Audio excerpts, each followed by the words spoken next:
when the President of the United States goes to the Justice Department and gives a speech. Can you help me understand that moment and what is going on? I mean, I think that was one of the least surprising moments that happened after Donald Trump won. If there was one thing that he campaigned very clearly about was his interest in overtaking and running the Justice Department, not only for deciding how it gets run, but also wanting to seek retribution for his political enemies. So I don't think it was an unanticipated event. I think it was very expected.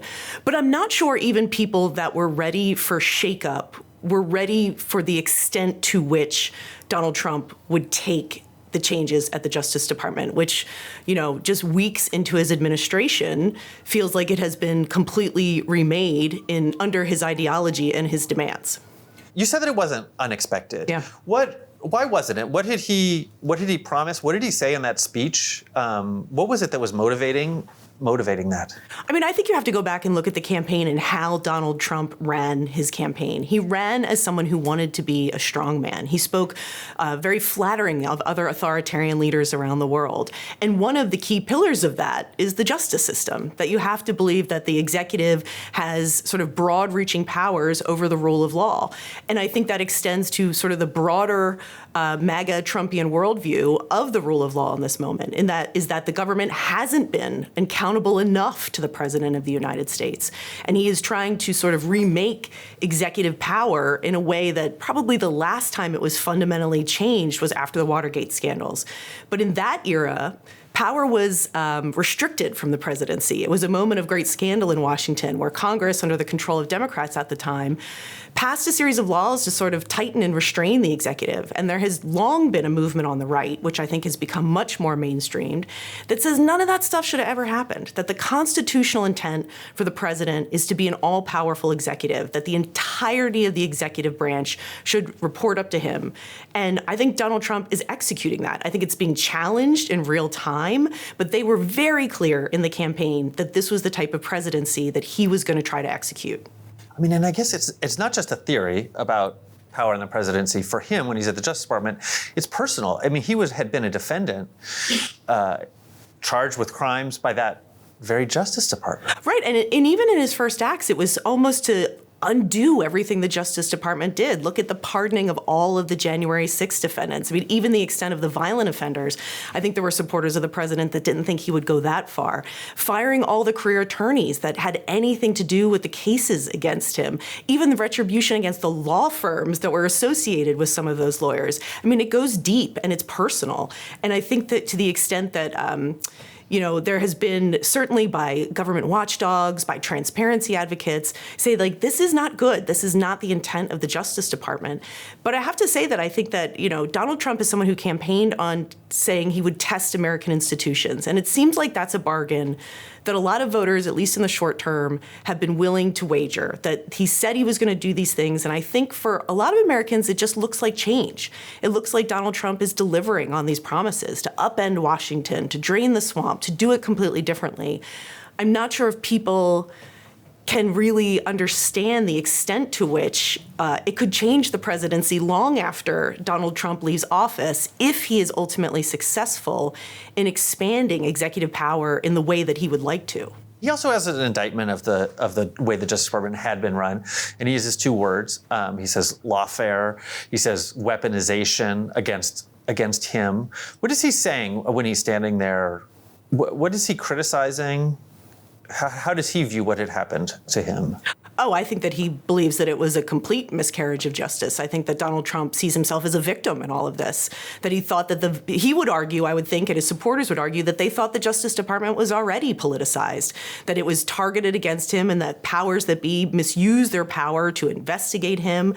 I think the public record and the investigations would show otherwise, but I think that this was the most intense focus of Donald Trump. I think it was one of the greatest motivations for which he wanted to run for re-election in 2024, was not only to be able to change the department, but in some ways rewrite history, right? A lot of what they're trying to do is recast the narrative of what happened to him during his impeachments, to recast the narrative of what happened on January 6th, to suggest it was a day of peaceful protest and not a violent attack on democracy.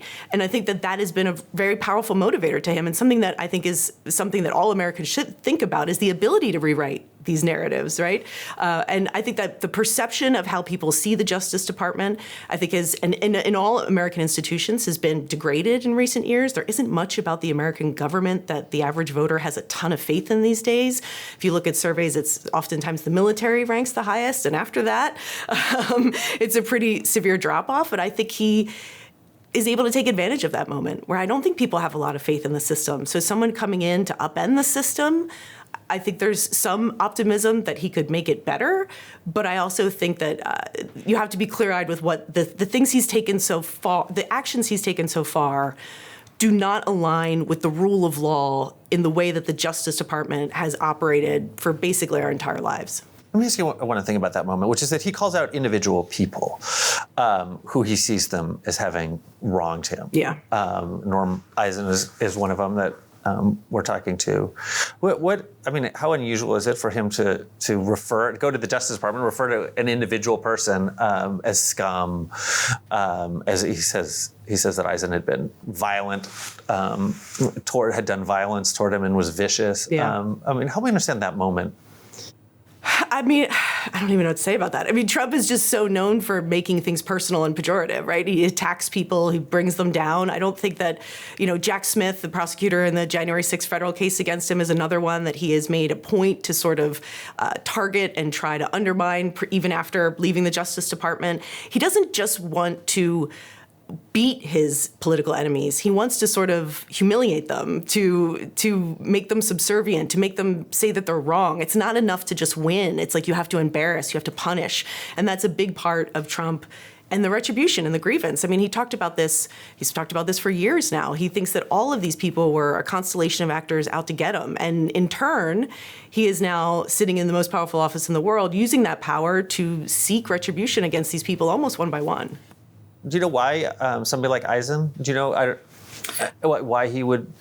I would think with him, he's just someone who is a very regular and common face on television. And those were people that often were more antagonistic to the president because he watches television all the time. So the more public the critique, the more likely Donald Trump would go after them. I would point to Adam Schiff, the then congressman from California, now the senator, is someone that the president has been relentless in attacking. But also Schiff had been one of the most public critics and led the first impeachment effort against Trump. So that should come as no surprise either. So let's go back to the day of the inauguration. Yeah. Every president signs a raft of executive orders on their first day. Trump does it in a different way at the Capital One Arena, but people also say there might be something different in what he does, what the types of orders that he signs. What is going on with executive orders as he comes in on his first day? I think it's also important to take a little bit of a step back when you talk about executive orders, because this is a power that presidents have increasingly used in Washington, going back to George W. Bush. And again, Trump just sort of takes everything and then takes it to an extreme. Barack Obama, Joe Biden all used executive orders to achieve a policy goal that Congress couldn't complete. For instance, Joe Biden tried to do it with canceling student loans. So Donald Trump sort of takes this existing power and just does it bigger and more aggressive than I think any of his predecessors. I would point to another executive order that he signed in mid-February, basically announcing that he was taking full control of the executive branch and that all agencies and employees of the executive branch will report directly to the president. These kinds of actions, again, are about consolidating power. And I also think that Donald Trump doesn't like checks on his power. He doesn't really want to go to Congress and say, can you pass a law? Can you negotiate? Do we have to compromise?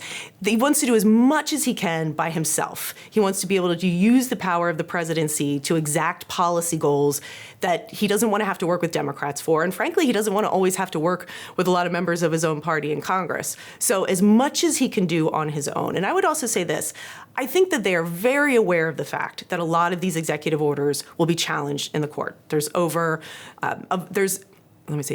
there's over 100 federal cases already challenging Trump's actions in these early weeks of his presidency. And I think that's by design. They want to get a lot of these challenges into the courts because they believe that the court and ultimately the Supreme Court, with a conservative 6-3 makeup, is a more friendly place to wager some of these fights over executive power.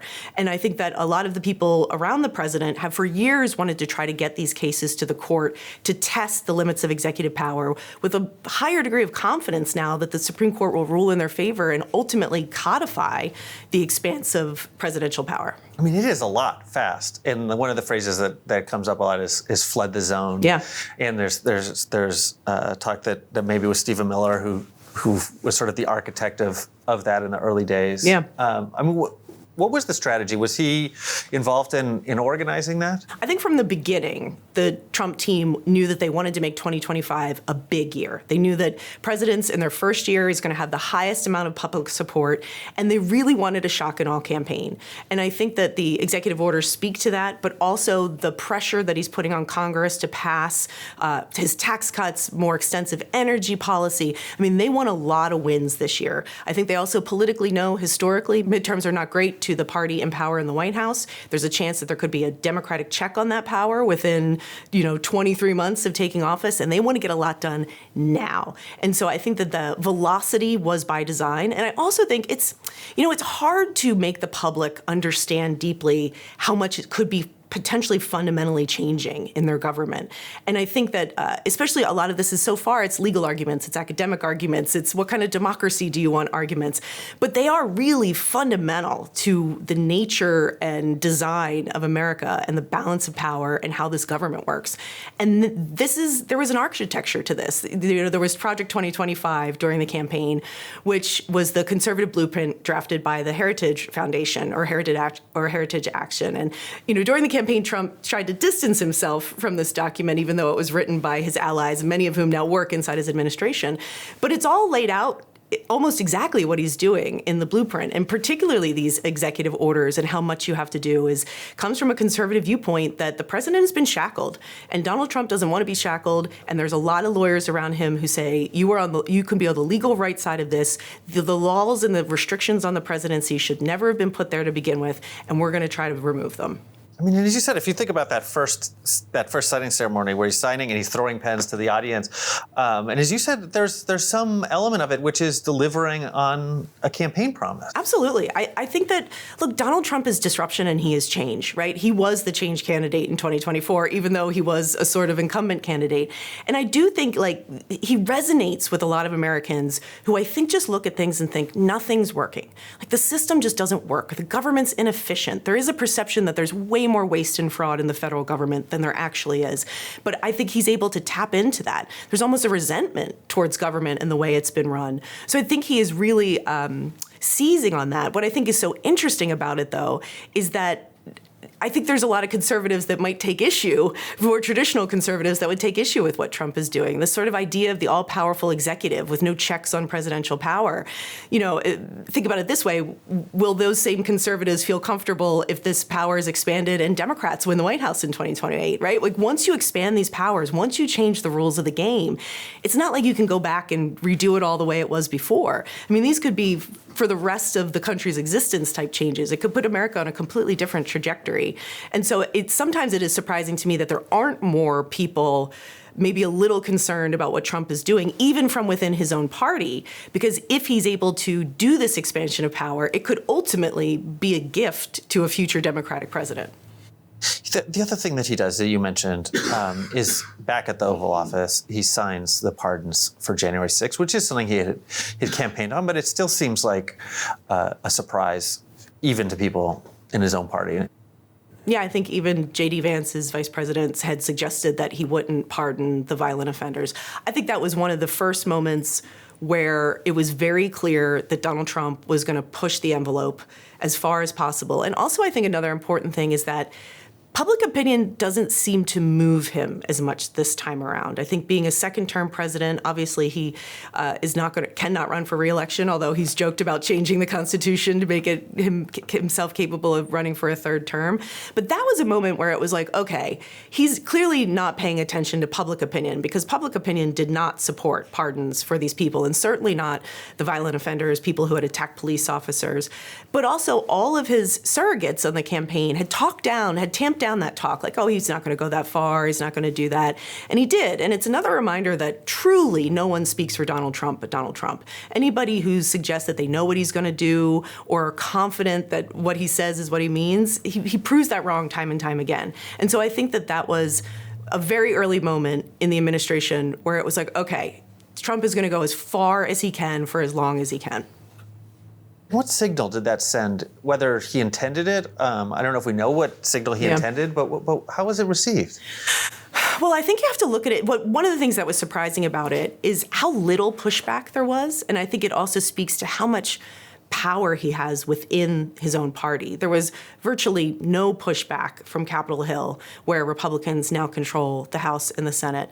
Lawmakers are almost uniformly aligned behind the president right now. And they also see that there's almost no upside to being publicly critical of the president, not only because he's popular with a lot of their constituents, but the powerful megaphones that surround the president now, people like Elon Musk, who control X, who can amplify a message, who can single out, and he has targeted individual members of Congress that can bring all sorts of political headaches. So one of the benefits that Trump has right now is there really is no dissent, certainly within the Republican Party, which is what controls Washington right now. It has, of course, had the opposite effect in the Democratic Party, which is completely opposed to everything this president is doing, even had a debate over whether they should shut down the government just to send a message to the country about how much they oppose what he's doing. But if the check on Donald Trump, if the check on any president is supposed to be the legislative branch, I think at least for the short term, he benefits greatly from having a party in Capitol Hill that has no interest in putting a check on his power. And I think one thing you can point to is the ongoing cutting of funds or cutting down programs or cutting programs or things funded by Congress, legally funded by Congress, and Trump is just putting a stop to it. And Congress isn't doing anything to stop him. And this is a small point, but I guess in that moment, too, Biden has just done his pardons for his family. Sure. And I guess that's part of the context of that moment as well. Yeah, I think there's also, the sense that presidents are going to push the extremes. And I think the thing that's different about Donald Trump is I think presidents in the past had sort of an agreement of what the 50-yard line was in politics. Like you could move to the left, you could move to the right, but there was sort of a central force of which they operated by. And I don't think he operates that way. He really does operate from a much more base partisan viewpoint. I don't think he's really done anything to try to appeal to the left or to appeal to a broader tent of Americans. It's really like get on board or get out. As you said, that there was people around him who had different visions of presidential power that had been a project for a while. And the phrase that often comes up is the unitary executive theory. I mean, does that predate Donald Trump? Where does that? I mean, if you go all the way back, it dates back to Alexander Hamilton. I mean, this is an argument in the legal theory that it goes back to the Federalist Papers, in which he argued that America needed a really strong executive. I think the phrase is energy in the executive was very key to the health of a nation. And this is something that certainly among conservative legal scholars has existed for a very long time. But I think under Trump has become completely mainstreamed. And it is this idea that there shouldn't be the ability to fire anyone who works in the executive branch. They're testing that boundary right now. The ability to overtake what we had seen as independent agencies, things like the Securities and Exchange Commission, which oversees Wall Street, or the Federal Election Commission, which oversees campaign finance and election laws, and say, you all report to me. And there is a legal argument that all of these people should report to the president because the president is ultimately held accountable for the actions of the executive branch. That the idea of an independent check on the president is incompatible with Alexander Hamilton's vision of the presidency. That said, Americans tend to like checks and balances. The idea of an all-powerful president isn't necessarily something that is hugely popular in the country. If you ask people that question specifically, I always remember there was a data point during the 2024 campaign where Vanderbilt University asked, in their polling said, do you want to expand presidential power? And only 6% of respondents said they wanted to expand power. 6%. Like, this isn't something that I think Americans are like clamoring for out there when you put it to them that way. Most people like the status quo. They like the perception that there is three equal, in separate but equal branches of government, that Congress can be a check on the president. I think, for example, the Federal Elections Commission is a great example. Trump has attempted to fire the chairwoman of that commission. It's being one of the many lawsuits being fought in the courts. But think about this. How could a president both oversee an agency that oversees his own campaign, but also have public trust that this is a fair and neutral arbiter of the law? I mean, the conflicts of interest that arise when you really start to put unitary executive theory to paper and practice, what does that mean? It means that there's basically no accountability for the president. There is no ability, there is no inspectors general within these departments to say, hey, this shouldn't be happening. The independence of agencies they've become politicized and just arms of the White House. And transparency, it just gets a lot darker. There's a lot less sunshine in this world. It requires a lot of public trust to believe that the president is doing the right thing, and not a whole lot of checks to be able to verify it. You think that the Trump versus United States decision, which came down in the summer before he comes in, and gives him some immunity for actions? Is this the immunity case? This is the immunity case. That gives him some immunity for actions that are within the realm of being president, changes the context of where he comes in, or at least does in the eyes of the people around him. Yeah, absolutely. And I also think Trump himself, when you see it in the things he says, where he who saves the country can break no law, or the president can basically embracing this idea that he is above the law, that he is not held accountable to the law the way that you and I are.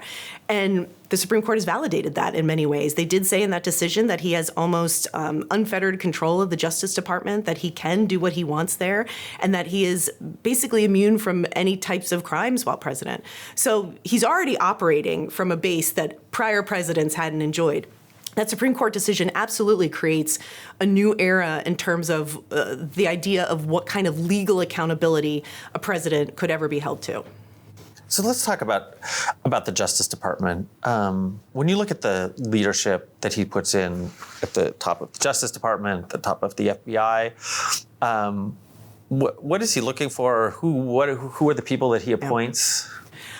I mean, I think the decision to nominate Kash Patel to be FBI director, when it was first announced, there was a sense on Capitol Hill that there's no way that this could get through, that he was too provocative, that he might not be able to pass a background check, that enough Republican senators would not be comfortable with someone like him leading the FBI. And I think that his nomination was another one of those moments along the way where it told you that the Republican Party was going to be fully in line behind Donald Trump. There was no opposition within the party, or very little opposition within the party to his nomination. And there was also a sense, I think, in Capitol Hill that, look, a lot of these people are provocative, but Trump won an election saying he was going to put people like this in government. Again, no surprises here. Nothing Trump is doing is surprising. He campaigned saying Kash Patel was going to run and clean out the FBI. So I think that there was this sense in Congress of like, who are they to tell Trump that he can't have his FBI director when the country just said they're perfectly comfortable having these people serve in Trump's cabinet. So a lot of Republican senators who I think privately are not entirely comfortable or confident in his ability to run the department are willing to at least give him a chance. I think when it comes to Dan Bongino, there's always a celebrity component to Trump. He likes and values loyalty. I think there's something like 20 people who have worked for Fox now work within the administration. He picked a Fox News host to run the Pentagon. I mean, these are people that he values loyalty, right? That is the number one thing where all of these people, they testified that they would be loyal to the president, that one of the questions many nominees were pressed on was, would you quit if the president asked you to break the law? There was a lot of verbal gymnastics that went around these questions, but I don't think that there's anyone in the cabinet that got that job because the president wasn't confident that when push comes to shove that they would side with the president. Is that a lesson that he learned from his first term, where he saw Jeff Sessions appoint a special counsel, he saw Bill Barr not back him up Yeah. After the election? I mean, the difference between Trump 1.0 and Trump 2.0, I think, is really profound. And it goes back to, the first time Trump won, he really didn't think he was going to win. This was a shock victory for him and a lot of people around him. And I think he heeded the advice of a lot of people that were establishment figures in the party. There's the famous picture of him dining with Mitt Romney at one point, thinking he was considering him for a job in the cabinet. And I think he took a lot of outside advice and from a lot of the traditional voices within the Republican Party. And as Trump systematically changed the Republican Party, the second time around, not only did he have a plan, but he knew who exactly he wanted to have serving in his government. And I think the Republican Party and his allies on the outside were really strategic, both in building up staffer rosters, people who could fill these jobs throughout the executive branch, people that were very loyal to Trump, who would be willing to serve in any capacity in the government. They had a plan, they had an agenda. There was no moments of like, oh, what do we do now? How do we put this together? What's a transition? Like, they were ready to go. And so I think that he is much more capable this time around. He understands the job in a way that he maybe did not in the beginning of his first term. And he has a much clearer personal goal of what he wants to do with it this time around. It doesn't feel like anyone else is speaking for Trump anymore. It feels like Trump is very much in charge and everyone else is executing what he wants them to do versus any sense of team of rivals sitting around a table debating what the answer should be. The answer is do what the president wants you to do. Usually we think about somebody being screened for what do they believe, their ideology. Yeah. I mean, were they more being screened for loyalty in the second term?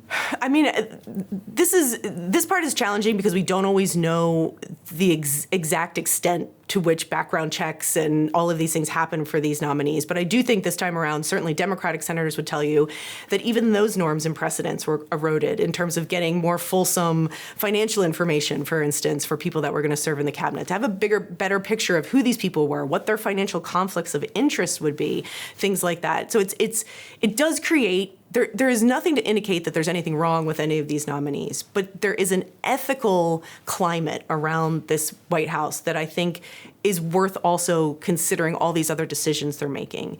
In that, unlike past presidents that typically put out an executive order outlining the ethical guidelines for how they want their administration to run and the standards by which people who will serve in their administration have to abide by. But Barack Obama, for instance, did not want registered lobbyists working in his administration. Trump hasn't done that. Can you help me understand the Attorney General and why Pam Bondi would be chosen, where she fits into this? I think part of this with Trump, yes, it is loyalty, and part of it is personal. They were friends. They've known each other a long time. It predated his time in office. She has served as his personal lawyer, another unusual arrangement to then make someone the Attorney General. I think with Trump, with Bondi in particular, I think he just really likes her. They have a warm relationship. She seems to have a lot of a personal affection and professional respect for the president, and I think that she handled herself very well in that confirmation hearing. I think she was one where if there was any doubts among Republican senators, I thought they were very impressed by how she conducted herself. And I think that she would probably be in the orbit of who's advising Trump, certainly within his inner circle. I mean, for us, one of the first moments that really stands out is the conflict inside the Southern District of New York and the Department of Justice over whether to drop or suspend the charges against Mayor Adams. Can you help me understand why that moment feels like an important one and what happened? Part of what I think is so interesting about what's happening is that it is actually all happening out in the open. The sense that we have to pull back the curtain and figure it out. It's almost like the Trump administration is saying very clearly what they're doing. And the pardon for the direction to the Southern District to drop the case against Eric Adams was in exchange for a commitment for tougher enforcement of immigration laws. They cut a deal. And that's not normally how things work. He was to get in the way of career prosecutors in a corruption case. And I think it also did send a message that Trump's Justice Department is going to play these public corruption cases very differently. It's been very notable and interesting to me that you see people like former Senator Bob Menendez, who's been convicted in another trial, very publicly thanking the president and saying he's doing a good job to get corruption out of the Justice Department. Officials who have been under scrutiny from the Justice Department, who would potentially like that to go away, have been very publicly solicitous of the president, sort of saying, hey, what about me over here? And it does erode trust in the system, right? right? If the president can pick and choose who gets investigated, that is a tremendous amount of power, and one that could so easily be abused. It almost defies needing to explain it, right? If the president picks and chooses who's corrupt in the country, then confidence, the public interest and confidence in the law, I think, can erode pretty quickly. I mean, they direct the acting attorney general of the Southern District to drop the charges, Danielle Sesson, and she writes this letter back explaining why she doesn't feel that she ethically or legally can. What is the view that she's representing in that letter? What's the conflict that's going on inside? I mean, I think she represented the view of the Justice Department for the past 50 years, that there should be independence in these investigations, that the president should never play a role in publicly or in any way putting a finger on the scale for any case, particularly in a public corruption case. And she was sort of standing up for the career establishment main justice lawyers there. I think one of the things that did surprise people is sort of how quickly it all folds. You know, how many lawyers have either resigned, fired, quit, like the idea that there could be more of a resistance to the president inside the system. As someone commented to me, I didn't realize how fragile the system was, right? That if the president is really intentional in what he's doing, there isn't much people like her can do to stop him other than resign. I mean, tell me about that, because she is not the only person. I mean, she gets fired. Yeah. And I mean, tell me that first. She gets fired, and that's Beauvais writing to her. What is the message that is coming when they say, okay, that's your view, but that's not the policy of this? Yeah, you work for the president. You work for the president is the message that sends. I also think that it is notable that for lawyers that have not left, who have stayed, many of them have been reassigned. They have taken lawyers who were career experts in things like environmental law and reassigned them to immigration cases. Really, one, you could argue would make some people miserable and make them want to quit, even if they weren't being fired. And two, that it's also dramatically redirecting the priorities of the Justice Department, which the president certainly is within his rights to do. All presidents have priorities. But taking off people that were known for doing one type of law and putting them into something else, it was sort of punitive, right? There's no really good reason to do that other than to punish someone or make them want to quit their job. She said a lot of people end up leaving. A number at the Southern District, but then also at Main Justice. Yeah. Senior leadership ends up departing. I mean, tell me about that and like the signal that. I think that it is not atypical, certainly not atypical, when parties change, particularly in the White House, that there's going to be a level of turnover at the top. I think that it happens sometimes at a slower pace over the course of a term of a president, that these changes would happen. I think it was the message, and I think a lot of people got the message. And look, there was a lot of people within the Justice Department that didn't want any part of this, that would rather quit than have to countenance trying to play ball with a president who was going to lead the department in a way that they believed was fundamentally not the case. So I think a lot of people had hard choices to make, but I think that I don't think there's any regret, at least as we sit here today, from the Trump administration yet about what he's doing to the Justice Department. And frankly, you don't see much public reaction to it yet either. Again, I think these are the types of very important internal government actions that are happening, but people aren't really feeling in their day-to-day lives. So it's hard to make that connection between like what's happening in Washington and why it matters. I mean, yeah, you think about the Saturday Night Massacre or other moments where the threat, even in the last 20 years, where the threat of mass resignations would be enough to deter a president to change a policy in the Bush administration or even the first Trump administration. And you're sort of suggesting he senses power differently now. I think that I do. I think it's true. I think he looks at his party in Congress and thinks they're not going to do anything to push back against me. I think you're seeing it happening with fights in the courts where he wants to get things to the Supreme Court because I think he has a level of confidence that the 6-3 court that he largely shaped is going to rule more favorably in his favor. I think that the conservative media ecosystem, I don't think we can undercount here, has created a really vibrant media space for Donald Trump to be able to promote his own messages now. And there are way more influencers or people who are creating conservative news shows that amplify the Trump message. So I think that he feels more powerful not having to deal with more mainstream media, right? Like you can talk to all sorts of media and never talk to mainstream media. And he's very media accessible, but I think that Trump specifically and the Republican Party more broadly feel like they have their own amplification media system now. And that has also, I think, been very empowering to him, that not only can he reach more people with his message, but he's in control of it too. The Attorney General sends a memo early on where she says, if you don't agree with the policy, you don't want to put your name on a brief, you should leave, and refers to the attorneys in the Department of Justice as his attorneys, as the president's attorneys. How different a view is that from the way the Justice Department had been seen? What was the message she was sending in that memo? I think the quote from one Trump administration official at one point was, they want trauma. They want to inflict trauma into the executive branch. I think this is part of it, the point that it's not just about reducing the size of the government, but it's about employing people into the government that are much more loyal to the president's agenda. I think there has been a sense that, yes, the president is a political figure, but much of the executive branch exists to serve the public interest. So having those independent checks, or having people that operate not under direct control of the White House, was inherently a good thing, even if they were serving ultimately the president's goals, or if the president wants to prioritize something like immigration. Of course, the Justice Department would prioritize that. That is not unusual.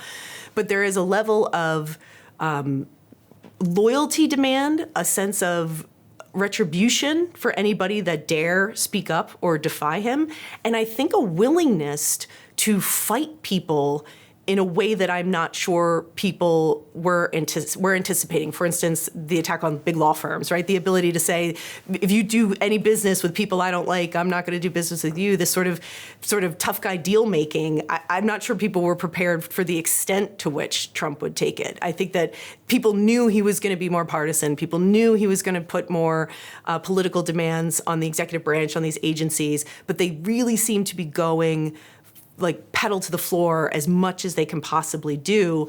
I think because they also know that they're not going to win all these fights. It's just not possible. Like nobody bats 1,000 in politics. Like, you're going to lose. So do as much as you can, because maybe you win 40% or 50% or 70% or whatever you do, but you need to do as much as you possibly can, knowing that there will ultimately probably be some constraints put back on that power.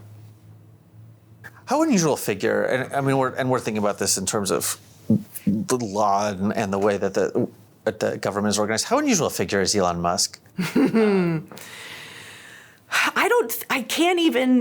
I can't think of anyone you could even equate him to in American political history. There's just no one else like him. And it happened relatively quickly, right? He was not someone who was long a figure in Republican politics. It really happened largely during the 2024 campaign, in which he aligned so closely with Donald Trump and quite literally was living at Mar-a-Lago for a time. I mean, he has unfettered access to the president. He has been given more power over the federal government than any other private citizen has ever been given. He has untold financial conflicts of interest because he does so much business in his private enterprises with the federal government. He is now in some ways overseeing agencies that were investigating some of his companies or seeking to regulate it or give them lucrative contracts. And he also owns a social media company in which anything he says can be amplified out to 300 plus million users around the globe. So he has unparalleled access, he has unparalleled money, and he has unparalleled ability to get a message out. And I think you saw an early test case of that after the election, but before Donald Trump was sworn in, where they were supposed to pass a somewhat not interesting bill to keep the government open on funding bill on the Hill. And Elon Musk tweeted out that he didn't like it, and the whole thing nearly collapsed. I mean, so he also has real-time power in that when he says something, people are really responsive to it. I think he also has the ear of every Republican in Capitol Hill because he can single-handedly finance a primary campaign against you. He can single-handedly have social media campaigns run against you. So he has... I can't think of a single check on Elon Musk in America today. Do we think Donald Trump's Justice Department would ever investigate Elon Musk? I mean, that seems almost comical of a consideration to think about. So he operates sort of above the law. He's not been elected. He's not gone through a Senate confirmation process. He is in this Trump-created role that has already given him more ability to shake up the federal bureaucracy than basically anything in modern history. I mean, and I guess he does embody that that promise of Trump that the government is broken, that he's going to, and in the case of Musk, come in with a chainsaw, visually, literally. Yeah. I mean, there's something that Musk represents. I think so. And look, he's an amazing innovator. He's one of these business people. It's like he is the future, right? You think of Elon Musk and he's trying to build a better world and he's going to space and he's building futuristic cars. And I think probably prior to the election, he had a much higher view from the public. I mean, he really was one of the icons of American business. He's an extraordinary figure. But I think that the demand of business and the demand of government are fundamentally different, right? The demand of business is to make money and to grow, and the demand of government is to protect your people, whether that is to keep them safe through a national security lens, make sure that they have healthcare or jobs, food. And so I think applying that sort of lean and mean idea of business to federal government isn't always going to work because, yes, there is inefficiencies in government, but sometimes those inefficiencies exist because it might be inefficient, but it's helping the maximum amount of people. If you think of how they were wrong about it, but how they looked at Social Security and they thought that these checks were being paid to people that were 130 years old, and they're not. That's not happening. But the idea that you could just have one person go into something as sensitive as the Social Security system and start tinkering with it, I think should give a lot of Americans pause. I mean, that is not power that has ever been given to people. And it's unclear, again, with the conflicts of interest, giving access to the Treasury Department databases, to the Pentagon, to Social Security. It is not as if there's nothing known that's nefarious about that. But that's the kind of power that, typically speaking, there's a lot more scrutiny when you give people like this these kind of roles in government. And again, with Trump, it's like, he's with me, he's cool. And that's all you need to know. And for most Republicans, that's all they need to know right now.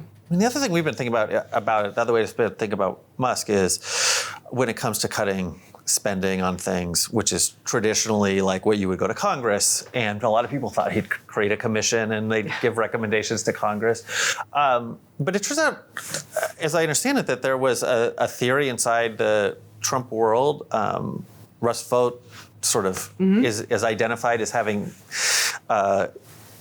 built it or advocated for this idea of impoundment, of not spending, that the power is not in Congress, it's in the White House. Can you help me understand Vought and what the theory is and why that would potentially empower somebody like Musk? So the spending fight or the spending debate does tie back a bit to the unitary executive theory, because there is also a theory that, yes, Congress has the constitutional power to appropriate and spend the money, but that the president has some power if he thinks that the money that Congress is spending is not good for national security or has some other objection to it. And there are anecdotal examples throughout history of presidents putting a stop on funding for a military program or sort of individual ways that the president has done it. And that power does exist. But again, it's one of those powers that I think that Russ Vought, who's a former OMB director, is someone who thinks that the president should have much more authority over how these dollars are being spent, particularly within the agencies, that Congress appropriates the money to the executive branch, to these agencies, but the president doesn't have zero role in this. And frankly, Congress seems to be okay with that. Congress just recently passed a stopgap funding bill to go through September, and that was an opportunity to either codify the cuts that Donald Trump is making, or at least try to restrain the president and say, hey, you can't cut USAID funding, or you can't do this. And there was nothing in there to that effect. And part of what Democrats were trying to fight for in that was they were trying to get policy language inserted into that stopgap to try to put some handcuffs on the president's ability to just stop funding that's already been approved by Congress. And they didn't want to do it. So again, does the president typically have the power to stop funding that Congress says we want to spend money on this? No. But if the president does it and Congress doesn't say anything, then what happens? Then the cut happens. You have to, if the co-equal branch is not exerting its power, then the power that's been taken is power that's been ceded.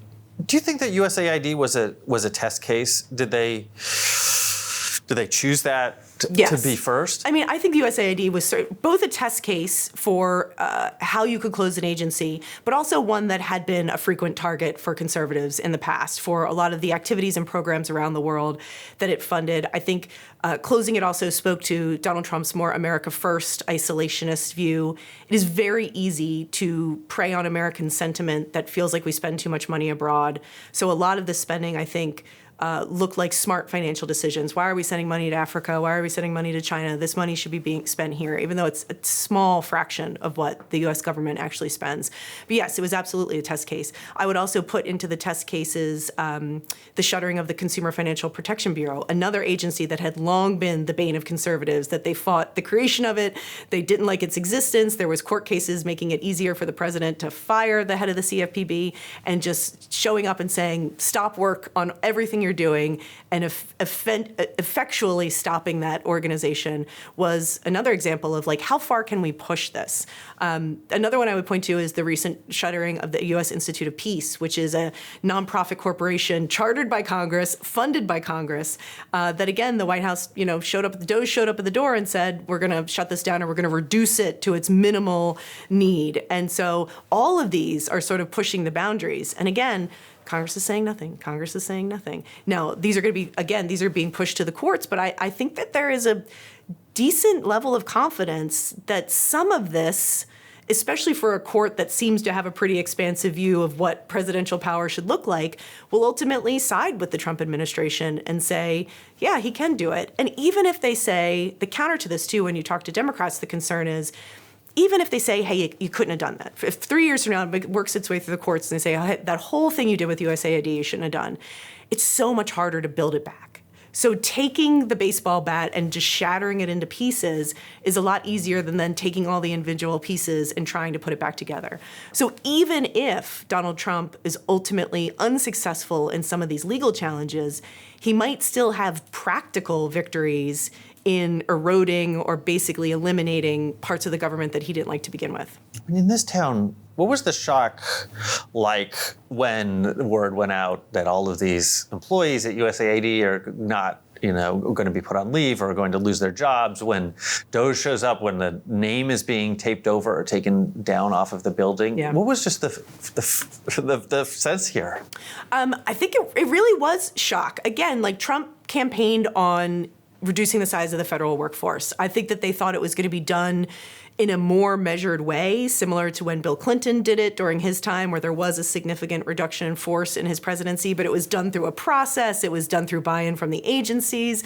I think you did see some pushback from cabinet secretaries to the extent that Elon Musk was doing things like, hey, we need to make some of these decisions within our own department. But I think there was a real shock of it, because I think that so much of what USAID does or did was the soft power element of American power around the world, was helping the poor, people who needed health care in countries around the world, essentially to build up American resilience around the world. If we ever need them, they'll always have our back because we've been out there supporting people all around the world. And I think that that's, again, just part of an ideology that Donald Trump completely disagrees with and wants to torpedo. And I think that they were very successful with it. I think that USAID in Washington did seem like one of those establishment, sort of bipartisan support, regularly funded by Congress, not a ton of scandal, like it seemed to be working, and just gone. And I think that the quickness with which it could happen, nothing happens fast in Washington, right? Or they say there's two speeds, glacial and lightning fast. This is lightning fast stuff. And this is the shock and awe part of it, because just the shuttering of USAID, that alone you could do weeks of stories about the implications of that around the globe. Just the shuttering of the Consumer Financial Protection Bureau, just any one of these agencies is a really far-reaching, fascinating story. But when you have a dozen of them, and they're not done, right? Like, this is a real-time thing. These changes are still happening in real time. I think it's really hard to sort of internalize, to really understand how deep the impact of these things could be, because it's happening so fast. And the other thing that's amazing about it is that you would think if you're going to shutter an agency in a previous world, you would go to Congress. Yeah. This was an agency created by Congress. The funds were coming from Congress. I mean, how does this implicate the separation of powers when they take apart USAID?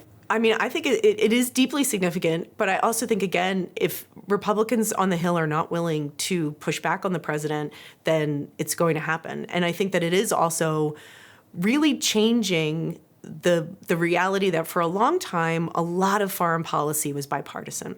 Like the role of America in the world was not particularly contested, at least on Capitol Hill, at least for the people that were funding these agencies and these efforts abroad and this foreign spending. There was always pockets on both the left and right that were questioning this money. But the consensus, right, like the mainstream consensus is that this was a good thing, that America's having a strong presence in the world is a good thing. And I think that is also what a lot of these actions are testing, is like, what is America in 2025, right? What does Donald Trump want America's place in the world to be? Like, it's not just the dissent that it's creating here in America, but on a global stage, these things are happening in a way that I think are stunning people who had been traditional allies. You see the ripple effect of closing USAID all throughout Europe. There's the sense that the U.S. is withdrawing from the world, or retracting the power that it once had. And I don't think people fully know what comes after that. Like, there's this sense of, like, even with the shuttering of USAID, it's like, okay, well, now what? Like, what comes after this? And I don't even think Trump has fully articulated what that is. And it certainly, at least within the foreign policy community, there is a deep level of uncertainty. And also, I think it's going to become a lot more, as so many things have become, much more polarized and much more partisan. And I think that sort of bipartisan unity you've seen in a lot of these foreign affairs or global affairs starts to disintegrate. If you ask them, why would they say that they didn't go to Congress? Did they not think they could get it through Congress? Did they think Congress was broken? What would their...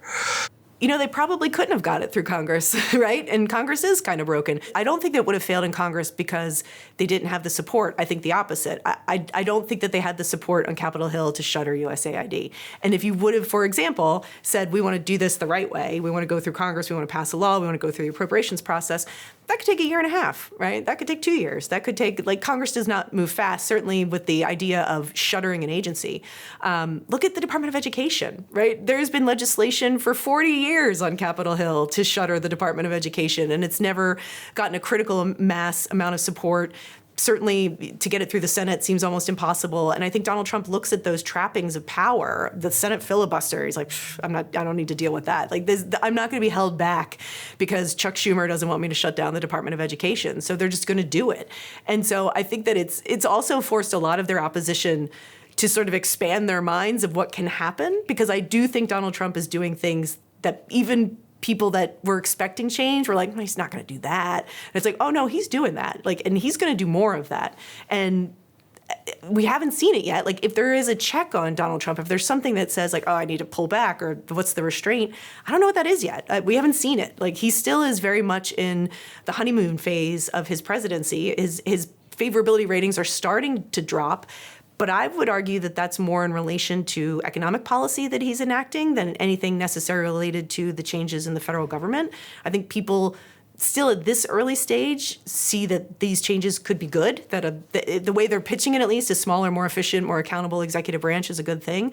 But I think by the time the dust settles and it's clear what this new executive branch looks like, it might not actually be what a lot of the country was hoping for.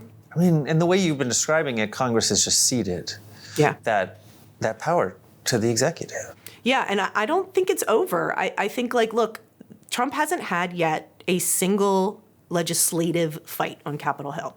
All of this stuff we're talking about has been through executive actions taken independently by him, and Congress just sitting there and saying, okay. The one thing they've done is a stopgap funding bill. I don't consider that legislating. That's just keeping the government open. And we're going to find out. One of the tests of his power, I think, is going to be tested very soon, in which Republicans, and they're going to have to do it on their own votes, want to extend his tax cuts, and they want to do a whole bunch of other big policy in there regarding immigration and energy, one big behemoth, beautiful bill, I think the president would call it. That's going to be really hard to do. I mean, he's got a 1-vote margin, maybe 2 votes in the House, 52 votes in the Senate. This is when you're going to need almost you will need unanimity in the party to get this kind of thing done. And that's going to be really hard to do. And so the limits of Trump's power might become more apparent very soon if they have to scale back the ambition of this legislation, or it has to become more than just one piece of legislation because they can't get it done. And there were signs of that. Like there are indications that it's not all powerful forever, in that right after the election, when that funding bill fell apart, I think it was something like 30-some Republicans voted against the plan that the president wanted. And that was like oh, okay. Like there are still Republicans who are willing to say no to the president's plan if they don't like it, particularly on economic policy. So I don't think that there will be no reality checks on Donald Trump's presidency, but in the short term, there have not been any reality checks. Yeah, I mean, it's sort of the inverse. You think of other presidents where they say they fail legislatively, yes, and then they turn to executive power, and with Trump, he's turned to executive power right at the start. Yeah, and this might be too boring for your audience, but I think this is what I call boring but important. There's a new majority leader. John Thune is the new majority leader. He is largely untested. He's been in power for a long time. He's very popular. Senators really like him. But he's going to have to pick some fights with the president. And that is one other potential area for conflict. And I think, look, when Donald Trump was president the last time, he went to battle often with Mitch McConnell. He wanted Mitch McConnell to change the filibuster rules in the Senate because he was real tired of Senate Republicans not being able to pass his agenda. I think it's very likely that John Thune's going to face those filibuster pressures, and I don't know if the Republican Party can withstand it. There's also in the budget reconciliation process, it has to go through a very prescriptive, obscure, difficult to understand legislative process for what gets ruled in and ruled out. And there's a way that you can break that system by overruling the parliamentarian. It's happened before. It's not unprecedented. But I picture John Thune in the Oval Office saying, like, oh, Mr. President, we can't include that because we'd have to overrule the parliamentarian. And like that being the norm, that Donald Trump is going to say, oh, John, I'll never make you overrule the parliamentarian. So the further erosion of congressional power is very much on the table, especially as these leaders like John Thune, Speaker Mike Johnson, also a very sort of junior leader in terms of he hasn't been in the job that long, how much they're going to be willing to stand up to the president, especially as he's wildly popular in both of their home states. Thank you. So let's set aside Congress for a second, because the other opposition, if Congress is not presenting opposition, there's all of these lawsuits around USAID, around dozens, if not more, of other things that the administration is doing. Help me understand the response from the lawsuits and the courts. Well, one that I personally think is interesting to see the outcome of is one of the actions that Donald Trump took was to fire virtually all the independent inspectors general in the federal government, which seems, I'm not a legal expert, but it seems pretty clear a violation of the law. The law very clearly states that you can fire inspectors general, but you have to notify the Senate. You have to give 30 days notice. He was like, yeah, I'm not going to do that. So these inspectors general are suing to get their jobs back. But what is interesting is that they might get their jobs back, but then just to be fired. But if you talk to the people that are studying the case, it's like, we're fighting for the process. Like that it matters that the president follows the law, that it matters that the president follows these statutes, even if this stuff seems very small. And that is just one, I think, it's clear to understand. You fired all these people, independent watchdogs, who basically exist throughout the executive branch to identify fraud, waste, abuse, and investigate potential wrongdoing in the government. Exactly the kind of people you think Donald Trump would like to have inside of his government for someone who says that they want to root out waste, fraud, and abuse. And the ability to not just fire them, but then what does he want to do with the office? That's one of the big question marks here, too, is like, okay, these people have been fired. Do they get their jobs back? Yes or no? And then also, if they don't, does Donald Trump let those functions of government atrophy? Do we just live in a world where there's no inspectors general anymore? Or does he try to put people in these jobs that are also more partisan political actors? So I think that's one of sort of the bigger question marks about what is ultimately the end goal here? What do you want to do with this power if you ultimately win in all of these cases? Yeah, I mean, I suppose that's another independent sort of check that he's trying to take out with the inspector generals. The role of inspector general was created by Congress. It is a response to the Watergate scandal. In the years after Watergate, Congress at the time was controlled by Democrats, and they passed a number of laws, and the inspectors general was one of it. And it's an interesting role in government because it's one of the few people that have almost a direct line to the president and to Congress. Congress works very closely with IG offices, and often Congress will ask IG offices to conduct investigations that Congress doesn't have the staff or the power or the ability to do because they're not housed inside these agencies. So firing the IGs, again, isn't just about creating a less transparent government if these roles are not filled, but also really cuts off a channel to Congress to be able to have the ability to do sort of accountability within the executive branch too. So it's kind of a twofer for Donald Trump. So how much of a threat are the courts to all of the things that they're doing? They're hearing cases about whether Musk was, properly appointed, about whether you can just take apart USAID. I mean, and with Congress on the side, for the White House. I mean, the court system is basically the only check right now, because if you consider that the president isn't as swayed by public opinion because he's not going to be on a ballot again, you have Congress sort of taking a back seat to ceding this power. And it's really the courts. And I think that's also why you see the attack on judges sometimes by name, and also more broadly, the ability of the judicial branch to stop or put holds on what the president's trying to do. You already have Republicans on Capitol Hill introducing legislation that would ban the ability for any judge to do a nationwide injunction. You have people like Elon Musk suggesting that these judges should be impeached for taking actions that stop the president's agenda. I think that's highly unlikely. The impeachment process is deeply inefficient, and that is one of those areas where I think the limits of Donald Trump's powers would be tested. I do not think that Republicans are willing to start impeachment proceedings for any judges, certainly not for the simple offense of just ruling against the Trump administration. We don't live in that world. I mean, the other thing that's interesting, I mean, as you said, there's a tax on judges. There's the ability to appeal. There's possibly the chance that they could legislate some sort of solution. But he also goes after lawyers and law firms, and he issues first an executive order with Perkins Coie, and then we'll talk about Paul Weiss. Yeah. I mean, tell me about what those executive orders were doing and what message they were sending. Yeah, I mean, I think you could. This is fascinating. This is a little bit outside of my lane of expertise, so I'll talk about it more from the political than from the legal. But a lot of these law firms that the president has targeted employed Democrats or people that worked on cases that were against his interest. So part of it goes back to that retribution thing that the Jack Smith's law firm was one that it was targeted, taking away security clearances from lawyers and firms, but also very aggressively sort of trying to tell law firms what they can and cannot do.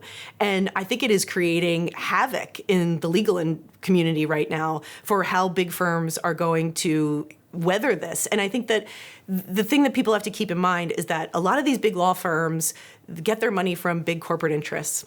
And big corporate interests right now don't see a lot of advantage in picking public fights with the Trump administration, especially when the president is very willing to sort of pick winners and losers and use the power of the White House to sort of punish individual actors or companies. So I think law firms are under a tremendous amount of pressure certainly from within their own legal colleagues to say we should fight this, but then the politics of doing business in Washington. If all of your clients are about to flee your firm because the president doesn't want to do any business with that firm, that is a really difficult bind to be put in just from a business perspective. So you can see that a lot of these big law firms that deal with hundreds of millions, if not billions of dollars of cases, foreign government interests, the president has the power to sort of bring them to heel. And the fight within firms of who's going to fight the Trump administration and who's going to get on board, I think is creating huge divides in Washington right now, and is, again, I think one of the biggest stories happening in government.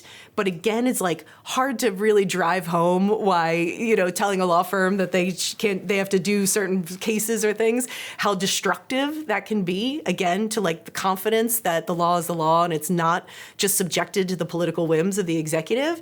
But I don't think that, Trump pays no mind to that. And I think he sees this moment for a lot of people that have been his critics or have been his political opponents in the past to sort of come to the table and make a deal. And I think that Trump would look at something like that Paul Weiss conversation as a big success. And again, what I think is so striking about this moment is how much of it is happening in broad daylight, right? Like this stuff isn't happening in the dark of night in parking garages. I mean, people are releasing statements. There's photographs of them in the Oval Office. I mean, all of it is happening in public, which I think helps Trump in many ways, because I think it's harder to explain to the public that, maybe this isn't the most ethical way to run government, or maybe you should have some concerns about what the president's doing, when the president is the one telling you what he's doing, right? He's very forthcoming about this, and I think it's harder for people to connect the dot that something could be wrong when it's all happening in broad daylight. I mean, and is it just retribution against a firm that he doesn't like, or is it also a message to firms that might get involved in challenging things that the government is doing? I mean, I think the chilling effect is worth acknowledging, not just within these law firms, but within government too, right? Like, part of the firings is in the IGs or other people in the special counsel's office. Like, if you're sitting in government right now and you see wrongdoing, like, what's the incentive to speak up or raise your hand, right? Like, it has that when you fire all the watchdogs, when you kind of shut down these offices, it is absolutely sending a message that we're not interested in what you have to say. Whistleblowers right now would not feel a lot of incentive to come forward. And the same, I think, is true with law firms, in that it's like, look, if you want to do business, right? If you want to do business in this town, if you want to do business with this administration, you better not do business that it goes against this administration. And it seems the quiet parts are all being said out loud. I mean, when that deal was made, the Paul Weiss moment, I mean, what was the reaction, and how powerful a moment was that? I mean, I think there are people within the law community that are horrified by it. And I would say that you are seeing, there's a Mark Elias, who's one of the most prominent Democratic lawyers in town, where he put out a statement saying that, like, this is not just about Trump and law firms, like, this is about the rule of law. Like, this is about democracy itself. And, like, firms will be judged and lawyers will be judged about how they conducted themselves in these periods. And I think there's some truth to that. Like, these are big, existential, foundational questions about this country, about the rule of law, about how business is done in Washington, that are all being pressure tested. But it's not like all of the law firms got together and decided that they were going to oppose this or speak up. And I guess internally in Paul Weiss, they were saying other firms were ready to take their clients. Yes, and I also think there is an element, if you want to negotiate with Trump, if you want to do business with his administration, I don't think that corporate interests see any value in public criticism. Trump is very sensitive to public criticism. And so I think even if firms or corporations or interests before the government are fighting this tooth and nail, a lot of that is happening behind the scenes. They don't want to have press conferences about all the legal challenges. They don't, corporations are trying to stay out of politics in ways now that are, you're seeing them tie themselves up in knots, because the president is so retributive and so willing to single out a company or an actor or a player, that I think that it also is sort of having a chilling effect in how business does business in Washington. And people don't really know what to do in this moment, because the president is so ultimately unpredictable that you can't take any assurances from anyone in the administration unless you hear it from Trump himself. Yeah, I mean, it's really remarkable how much power has changed, and the ways that he operates power in ways I think people didn't expect. No, they thought like maybe an FBI investigation, but not that you would potentially shut down a whole law firm. I think that there is this sense that modern presidents have always acted with some element of restraint, that once you become president and the pressures of the office, that you see yourself as leading the whole nation, that you see yourself as representing not just the country, but the idea of America here and all around the world. And Trump is just a really unrestrained figure. I don't think he feels beholden to any of those expectations of how the president should look or act. I think, look at reports that they're going to have corporate sponsors at the Easter egg hunt, at the White House this year. Like, he sees ultimately an ability to make money from the office in a way that presidents have shied away from in the past. Usually they go on to make a lot of money after they leave office, and a willingness to, conduct in those kind of willingness to sort of do things that could enrich the president, right? And things like launching a meme coin right before he becomes president of the United States. Things like that I think are sort of shocking. Opening the door to corporate sponsorship events at the White House where you get their logo and, welcome to the White House, brought to you by Coca-Cola.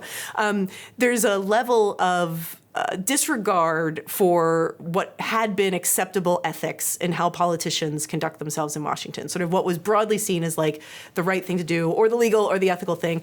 And none of those rules apply to Trump. And understandably, like he is a figure unlike no other. So it doesn't seem like a shock that he doesn't feel bound by these restraints by Congress or by the law or by past precedents or by the way that's always been done or norms. You hear a lot about norms. Like Trump won by shattering all of that stuff. So why would he feel like he has to stop now? I mean, in one of those areas that he campaigned on, where he's going to exercise a lot of power or try to, is on immigration. Yeah. Where suddenly it seems like in a short period of time, I mean, a lot happens at the beginning, but suddenly in a short period of time, people, with green cards are arrested, and it talks about it being pulled, and then it's going to lead to this moment with the Venezuelans being flown to El Salvador. Help me understand their approach to power and what the administration is doing when it comes to immigration. I mean, I think when it comes to policy issues, the president and everyone in his administration believe that so much of his victory was tied to immigration, that they truly believe that this country does want tougher immigration laws. They want fewer people residing in the country illegally. And that is the biggest campaign promise of sort of deliverables to the people that Trump wants to keep. And again, I think they are willing to push the boundaries of the law to get it done. Deporting people without due process, without ever stepping before a judge. Again, things that past presidents wouldn't do. And even in the cases of some people potentially having legal residency, but having criminal records being removed from the country, again, is a bit of a shock and awe campaign, right? He's pushing the envelope of deportation politics further than I think past presidents have done. And I would also say his top border guy, Tom Homan, and he said this, and I think it's true, is that one of the ways that they felt like they failed in the first administration is that they didn't defend what they were doing enough in immigration the first time around. So it was easier for it to be vilified. And I do think you see this time around way more of a robust communications strategy around deportations, much more rapid response, much more on offense. Tom Homan does media all the time, defending the actions of the administration. You have people like the Homeland Security Secretary, Kristi Noem, like going on these raids, like these very public shows of cracking down on immigration. And it's very unapologetic. And I think that is by design. They want people to see these images of the deportation planes. I mean, the White House account itself on social media is putting out videos of the sounds of people boarding deportation planes. This is, it's sort of crass in some ways the way they've done it, but I think that these are the images that they want the country to see. I think that they see this as wildly successful.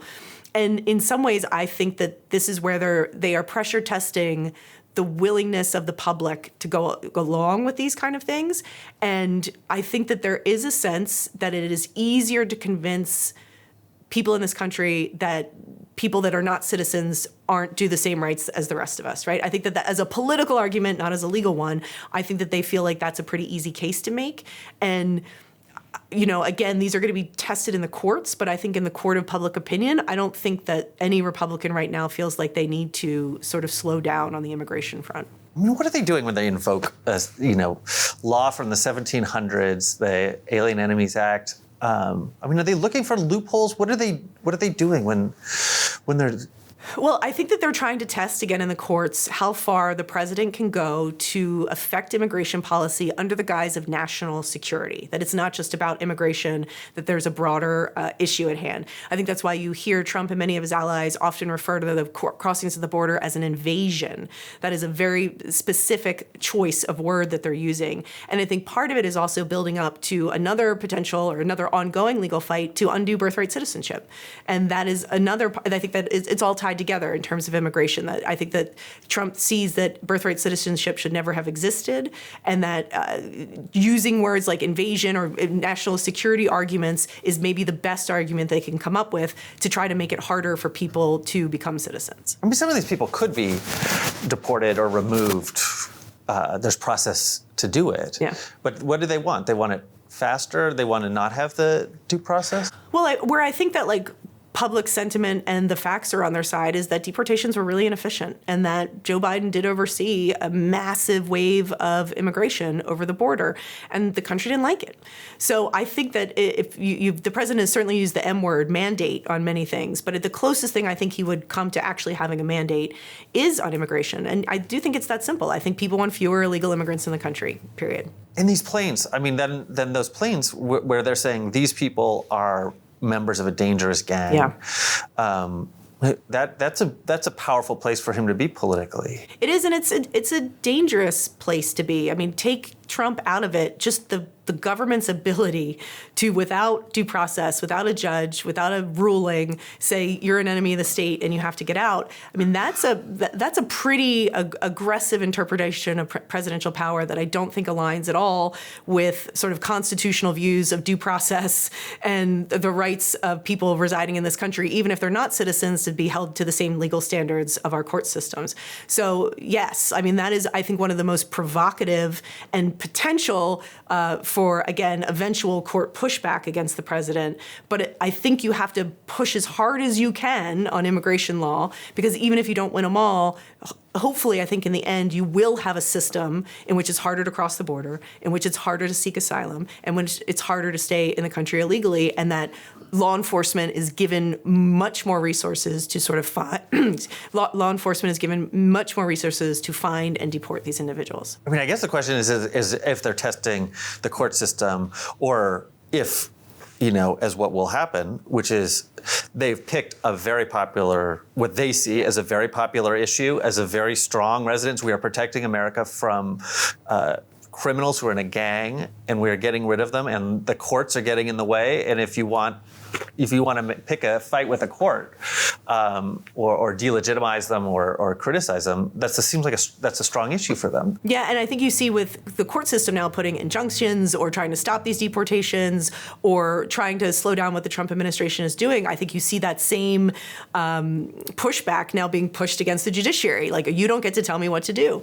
And part of that, I do think, is public opinion may be on Donald Trump's side in some of this. So use that, right? Use the power of, like, hey, the country elected me to do this, and you're some judge no one's heard of telling me I can't.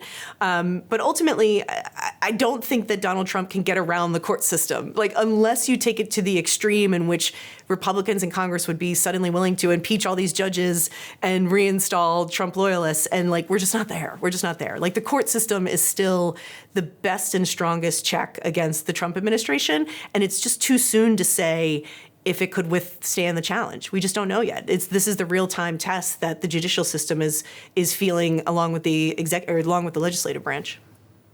I mean, I guess that must be part of what they're doing is testing, right? How far can I push it? What will happen? What will the judges do?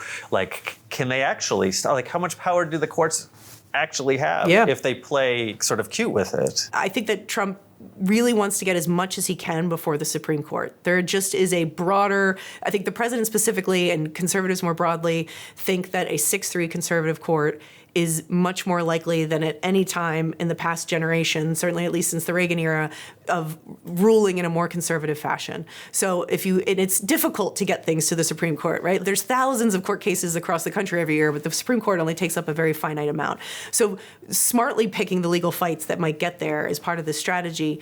And I think that they think if they can ultimately get some of these cases to the Supreme Court, that they will ultimately decide in the president's favor. I think the ultimate showdown would be if the court ruled against President Trump in some capacity, and he would just say at the Supreme Court, defy that court order. Then we would just be through the looking glass. We'd be at a place where we haven't been before.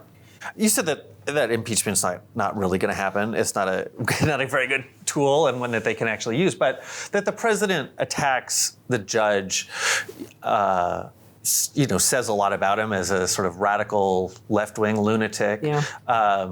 That talks about impeaching him. What does that moment say? What is he doing? I mean, it's certainly intimidation, right? I think that there's an element of the president that people know. And look, when the president attacks you publicly and by name, there's an element of risk and danger there, especially for judicial figures that have seen more violence towards judges in recent years. I mean, this is also a pretty volatile political climate to be singling out people as sort of anti-government or radical or dangerous. So I do think it's an intimidation tactic. It can also have sort of chilling effects of people who want to serve in these roles.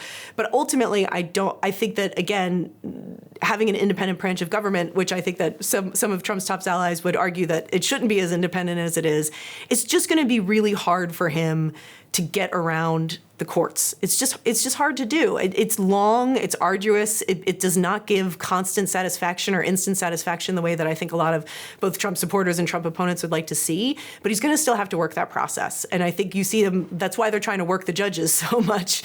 And again, I would point to the fact that what Republicans are against now are the same judicial tactics that they often used when Barack Obama was president to stop what presidential orders going through that they didn't like. So this is a power that they have used when they were in the minority to great effect, but now when they're not in the minority, they want to take it away. Is it a message that, to that judge, to other judges, you better think twice? Because I think of the reports after January 6th of some Congress people who might have voted to impeach him but were afraid either, I don't have any evidence to suggest that would affect the way a judge would rule. And I think that more often than not, I think that judges take their independence and their role very seriously.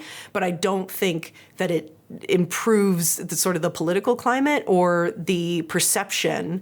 Again, like faith in institutions matters a lot here. And I do think the president, maybe this consistent and a sort of endless attack on the judiciary now, we'll see how far it goes, does further erode public confidence to just say, hey, maybe all these institutions are just corrupt. Like, what are we left with at the end of this, right? Like, how do Americans feel about their country? Do they have confidence in their courts that you get a fair shake, that you get due process, that it isn't all just political? I mean, is he changing the political groundwork or lay of the land as far as how, especially his supporters in the party, view the judiciary? Yes, and I think it's sort of bigger than that, in that all of this stuff that Donald Trump's trying to do to reshape the government, traditionally when people want to do big change, the buy-in has always been bipartisan, under the theory that, like, you want the country to have faith in what the country is doing, right? It was about public trust. So you didn't want to have one party reshape Social Security, or you wouldn't have one party write the campaign and election laws. Like, for the big stuff, like the existential stuff, you want some element of buy-in. And again, Trump is like throwing all of that to the side.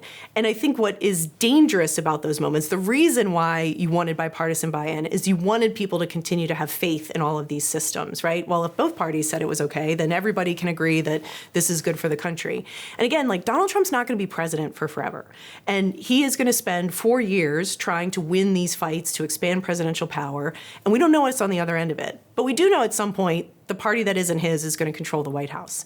And think about the unintended consequences of politics. I think the best example that I cite too is back in 2014 when Democrats under Harry Reid blew up the Senate filibuster. And Mitch McConnell, the modern day political philosopher Mitch McConnell, said at the time, you're going to regret this and you're going to regret it sooner than you think.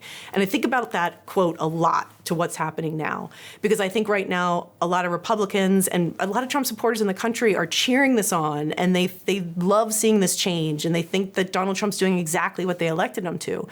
But if you fundamentally change the nature of the presidency, we don't know what happens on the other end of that. And it might be the Republican Party that is ultimately creating a new type of presidency that ultimately one day super empowers a Democratic candidate that might advance ideas and agendas that they support, right? So it's like, if you're not for the power when the other party has it, then maybe you shouldn't be for the power. And I think that part of why I think what Trump's doing is so fascinating is he doesn't seem to be considering at all those longer term consequences. Like, it's just about him, it's about his presidency and what he can do in these next 4 years. I mean, you're saying it's not just a small change. These are dramatic changes. I think it's seismic. I mean, I think that Donald Trump has, at least right now, the capacity to remake American government. And that is I try to avoid hyperbole when you're talking about things in American politics, but if he is successful, what if he's grandly successful? What if the courts all rule in his favor? What if at the end the SEC and the FEC report to the president, there's no inspectors general, and he can fire and hire whoever he wants throughout the executive branch? I mean, that is just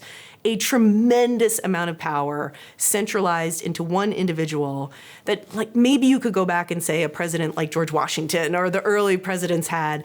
But in modern day, like, that would just be unheard of for a president to have that kind of power, particularly in a country that has virtually no limits on how much money can go into its political system. I mean, it just creates a completely different playing field for how the country is led.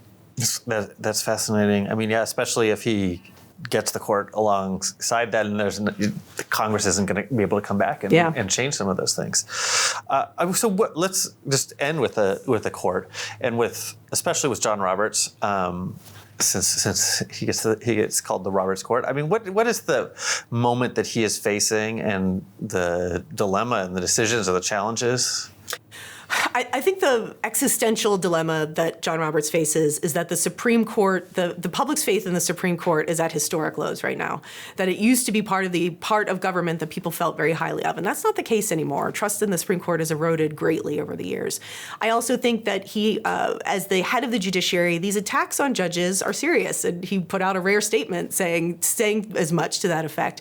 And I do think that he has direct interest both in keeping the country together, which is something you've seen in his past rulings. You might point to his decision to uphold the Affordable Care Act as, like, is it worse to break it than to, does it do more damage to the country, right? And I do think that he takes the job very seriously, that he thinks about the country broadly, but also and look, Donald Trump might get another Supreme Court justice, right? He's got 4 years in office. It is not inconceivable that he also leaves the presidency with a 7-2 conservative court. So I think John Roberts is also being tested, and also in a way that, frankly, like, chief justices haven't been tested politically like this in the modern era. Like, there was huge battles before the Supreme Court in the past, but I think that the public nature of it, like the personal nature of it, is not something that fits the sort of personality and the way that John Roberts has conducted himself, which is really almost like a private figure. He does not speak out often. He does not seek the limelight. It is not something that the justices sort of are these obtuse figures to most of Americans. And so I do think that there was already a lot at stake with how the country views the court. But I think there's even more at stake if we get to that sort of red line moment of a court ruling that the Trump administration says, like, yeah, we're not going to abide by that. I mean, he did speak out. How unusual was that for him to issue a statement, I mean, relatively quickly after the talk of impeachment? I think how quickly he responded was very notable, because I cannot say this with absolute certainty, but I cannot think of any other time that John Roberts in his tenure put out a statement in quick response to something that was happening more broadly and politically in the country, right? Like, the court just tries to exist above politics. And I think it speaks to the severity of the moment and how serious the moment is that he used that to weigh in publicly in a way that he virtually never does. At the end of the day, what does the court have that could be a check? I mean, what is the power that they actually have in making one of these decisions?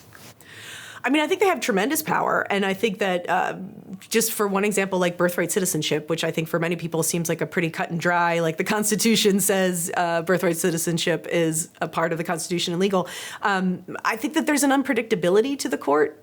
I think with that Neil Gorsuch and John Roberts and people have sometimes been swing votes. So I think there's this sense of, like, you don't really know how the court is going to rule. You never really know how the court is going to rule. And again, I think it goes to public confidence. I think there's also what happens if they issue a ruling that the country vehemently opposes, right? What does that do to faith in institutions? What does that do to civic society? A lot of this stuff, it's not always the laws that get broken that are what erodes things. It is sort of those, like, norms and standards of democracy, of the way that we believe the country should conduct itself. And when those things erode further and further and further, it just changes the nature of what American democracy is, how it operates, what it looks like, and how much faith people have inside of it. I mean, yeah, that's one of the questions we have is at the end is, like, can we just rely on the courts to maintain this system? Do they have enough power on their own, or is it inside that world of politics and where the court is and where people are. I mean, in the short term and in pragmatic terms, yes. Like the court is really the ultimate check on the president. If the world changes, and the world changes a lot, if the president becomes deeply unpopular, if Republicans on Capitol Hill say we can't support these actions, it's quite possible that Democrats could flip a chamber of Congress in the midterm elections, and suddenly you have a minority party with subpoena power and an ability to extract all kinds of investigations and hearings. So the design of the system is to never have no checks, right? It's built into the system that there will be checks. It's more about this question again of like power and norms. Like if a Congress doesn't stand up to a president or doesn't, and not stand up to a president, if a Congress doesn't stand up for the legislative branch, like its own role of government, not just its, fealty to the president or political loyalty to the president, to say like, hey, the Constitution says we get to spend the money. We're going to fight for that power. If the power is not fought for, then it's handed over, right? Like power doesn't just disappear. Someone's going to try and take it. And so I think you do see these clashes of the three branches right now. It is testing not only our civic institutions, but our public faith in those institutions. It's testing the legal system, and it's testing presidential power, and it's testing sort of how far Congress is willing to go to let all of it happen before it says or does anything. I mean, as you said, the court's coming in 3 years later, like, how much can they reconstitute some of these things? I mean, how would they even ever order, USAID to do what it used to do? It's like the president's operating on facts on the ground while these cases are. I mean, he might win even if he loses, right? If you even look at shuttering the Department of Education, what if, 3 years from now they say you couldn't have done any of that, but they've already broken up the department and housed it in different agencies, or if it's functionally been operating at a much lower level, like what's the end result of that? And I think that the paradox that Republicans see right now is that I'm still not sure that the Democratic Party could run on building back up government. Right? Like that's still not exactly where the country wants to go. So I think that he benefits somewhat by having an opposition party that doesn't have a really good response to what he's doing. And I think that there is a disconnect, and USAID is an example of that, where I think that, Democrats on Capitol Hill raced to the USAID office and they did sort of a press conference outside of it and combating it. And I talked to one Republican strategist where he was like, I hope that Democrats spend the next 2 years being the party that supports foreign aid, right? Like there is a pressure valve on this that Democrats can look like they're fighting for government, that they're fighting for big government, that they're fighting for more spending. And I don't think they have figured out entirely how to articulate the argument that like what Trump's doing is bigger than that. Like it's not just about spending. So I do think he benefits in the real-time political moment of having a pretty weak and divided minority party that hasn't quite found its footing on how to push back against this. That's interesting. Yeah, because it doesn't seem like the democracy or the rule of law is an issue that is resonating in the way, like.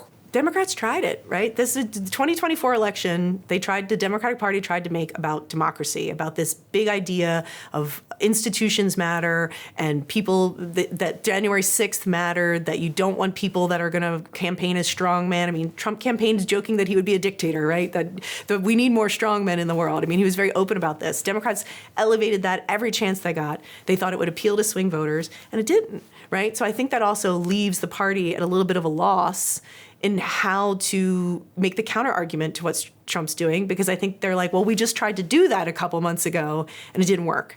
I think the counter to that is now that Trump's doing it, now that it's not just a theoretical campaign argument, that you're seeing the real-time effects of it, it might start to change both how the public sees it and how the opposition talks about it. So what is this moment that we're in that we've been talking about? We started with the Justice Department, we're speaking at the Justice Department, with what he did on the first day, with consolidating control inside the executive branch, with challenging sort of the lawyers who are threatening him and the courts and pushing aside Congress. I mean, what does all of this together tell you about the moment we're in? I mean, it's almost like Trump has hit the fire alarm in Washington and the federal government. Everyone's trying to race to get down, and you don't know who's going to survive. Like it is. I think it's an extraordinary moment. It is an unprecedented moment, and I think that there is so much unknown that at least within the Beltway, within the confines of Washington, I think there is a lot of fear, because I don't know if people feel confident that what's going to happen in the courts. I think that, again, it's not entirely sure, like, the full why of what Trump is doing. Like, okay, say you win, like, what are the policy goals you're trying to extract? Like, where is all this challenges to executive power taking us? I think there is a lot of, like, profound questions of just what does it mean? What does America mean right now? And Trump has a decidedly different view about it, but he has articulated it and won an election with it. And so it's hard to say that he shouldn't be doing it, right? I think he feels that he has a mandate to do these things, and he has built out a political infrastructure that is ready, willing, and able to execute a lot of the demands that I think would not have happened in his first term. So he understands power in a way now that I don't think he understood as sophisticated as he does now in his first term. I think he knows exactly what he can do now, and he is willing to execute it. And the inability to see around this corner, I just think creates like a tremendous amount of uncertainty in what's going to come at the end of it all. Thank you. Yeah, it's fascinating because whether you agree with what he's doing or not, I mean, you can't say he's not doing anything or he's not changing Washington. And a lot of presidents have run on changing Washington and haven't. I will say, and I can paraphrase this, but one of the guys I talked to that, one of the conservative legal scholars I talked to who supports the unitary executive theory said that, prior to Watergate, you did actually have these more powerful presidents. There was more executive power in people like LBJ or FDR, and that a post-Trump presidency might harken back to days of just like bigger, bolder presidents, that the president will become much more accountable to, that elections will matter, in some ways matter more because people will fully hold the president accountable, and that they might be able to get more done, right? That a presidency can be more effective than it has been without these constraints and checks and balances on it. I just think that also carries with it an inherent amount of risk, right? I think that it does mean that it is a government that is less transparent, that is less accountable to the public, that there's a chilling effect on anybody within the government, like whistleblowers that might want to speak out. It's a darker, less transparent way that democracy would operate. But I think supporters of it would also say that it would make the president much more capable of affecting change in real time. And maybe in a modern world in which governments might need to move faster and do things quicker, that might be beneficial to the speed at which like the world is moving. I mean, if you look at Congress, Congress hasn't been able to pass laws. Congress hasn't been able to pass a major immigration law since Ronald Reagan was president, right? Like the inefficiencies of Washington are real, and Trump is capitalizing on a moment where I think the frustration at the inefficiencies to be able to fix the immigration system, that Congress spends too much money, all of these senses that the country has is like he's captured that and he's executing on it. He's just doing it in a way that I don't think we can understate that he could profoundly change the way power works in America and the way that presidents operate and how much they're able to do within the rule of law. Thank you. That's a great answer for us, especially on that idea of immigration and that frustration. And you can see it in both sides too. You can see without those constraints, it's easy for them to close Social Security offices and cut things that because they're going so quickly that cause backlash, and people who might not care about process might care about decisions being made so quick. But there's a positive. But then think about it too, like if an Elizabeth Warren type wins the presidency in 2028 and suddenly inherits all this expansive presidential power and politicized agencies, like the way that they could, in the reverse, like go after Wall Street or break up banks, or it could imbue so much more power in a president to do so much more in ways that like we have not felt in our lifetime. I have a question for you, which is, it's sort of in line with what you were saying about the change in Washington. Time of great change. It's a time of great change in journalism, too. Yeah. What's it like to report in Washington right now? How different is it to try to get anything, understand anything, talk to anybody inside the Trump administration? It seems to be run by, the guy at the top, and he has one way of operating. Tell us a little bit about that from what happened. with the Associated Press to Sure. a whole new kind of journalist working in Washington now, if you can call them journalists. What's going on, and how different is it for you trying to get to the story? I mean, I think there's a lot of contradictions when it comes to Donald Trump and how he deals with the media, because in so many ways, he is the most media accessible president of the modern era. He talks to the press all the time in a way that even compared to his most recent predecessor, Joe Biden, just never did. So you can't fault him for that, right? He's not an inaccessible president. What I do think is difficult is he is creating new functions of government, and DOJ would be a great example of that, that doesn't have any real structure. It's unclear who does press for them. Like, it's obscure and murky by design. So it's really hard to do accountability, sort of journalism about these functions of government. It's not that it's not being done, but yeah, it's harder. Like, it's harder to get at what they're doing. And I think they would argue that they are being transparent by like posting the contracts they're cutting on social media and places like that. So I also think that I think Trump benefits a lot from, again, low public faith and favor in traditional mainstream media. And he's also willing to pick fights with media outlets that, again, I don't think past presidents would do, sort of picking and choosing who gets to be in the press pool, removing organizations like the Associated Press, which is, one of the most mainstream and nonpartisan news outlets in the country. And I don't think I think he benefits from, again, that's the kind of action that might have caused public outrage 20 years ago, and I think barely registers a blip now in the broader public that maybe I think a lot of people think we deserve maybe being pushed out of the room at times. And I think that the president benefits from the ability to communicate and amplify messages through conservative media in ways that I don't think you can compare another president who had the same type of media system to communicate in. And he has former members of his administration having their own television shows. There's new cable networks. I think the president himself is able to speak constantly of any number of things that is on his mind and drive the news story. And I do think that the thing that Trump is a master of, he's the master of it, is attention. He knows how to get and hold attention like nobody else. I think that so many past presidents have sort of struggled with how to get the people to care about this, or why isn't anybody talking about Build Back Better, or different things. And that's not a problem for Trump. He knows how to get people to focus on the things he wants to focus on. And he's a communicator like no other. I think his supporters would say they think he's an extraordinary communicator. I think it's partly because he drives so much attention from the people that love him tune into everything he says, and the people that oppose him sort of tune into everything he says. He does seem to capture the full political spectrum with everything he does. And also, I think everything he does is so consequential. So you do see that there is a tremendous amount of engagement and coverage of what's happening in Washington right now. And honestly, a smaller federal government there's less to cover. Right? If you eliminate the Department of Education, it becomes a fundamentally different way to talk about education in this country.